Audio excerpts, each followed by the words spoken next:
ناظرین گرامی السلام علیکم ورحمۃ اللہ وبرکاتہ۔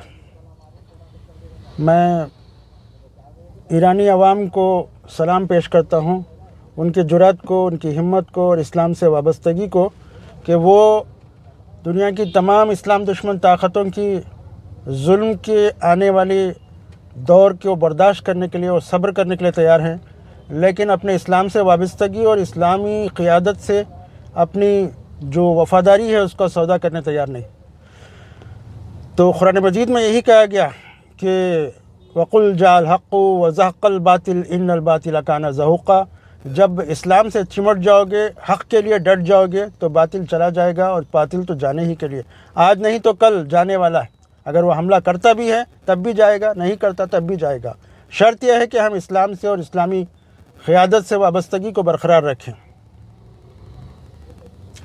آج مسلمان دنیا میں بٹے ہوئے ہیں، کوئی سنی ہے، کوئی شیعہ ہے۔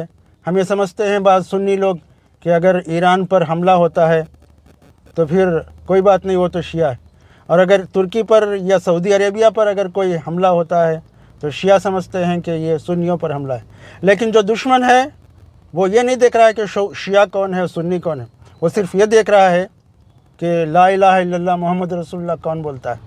اور جو کوئی یہ کلمے کا پڑھنے والا ہے، ماننے والا ہے، اسلام دشمن طاقتیں اس وقت ان کو مٹانے کے در پہ ہیں، لیکن مسلمانوں کو، دنیا کے کونے کونے کو کہ مسلمانوں کو جان لینا چاہیے کہ جب تک وہ بٹے رہیں گے، جب تک وہ دین سے دور رہیں گے، جب تک وہ حق کے علمبردار نہیں بنیں گے، دنیا میں بھی ناکام ہوں گے، پٹتے رہیں گے، ذلیل ہوتے رہیں گے، اور آخرت کا انجام تو بہت ہی برا ہے۔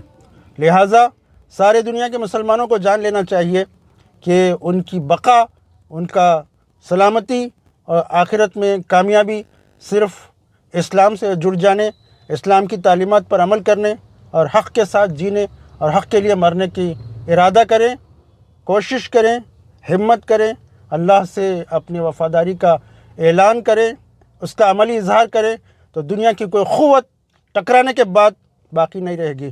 یہ میں نہیں کہتا، اللہ کے رسول صلی اللہ علیہ وسلم نے کہا کہ میں تمہارے درمیان میں دو چیزیں چھوڑ کر جا رہا ہوں، ایک قرآن اور دوسرا میری سنت۔ جو کوئی ان دونوں چیزوں کو تھامے رہے گا، جو قوت تم سے ٹکرائے گی وہ باقی نہیں رہے گی۔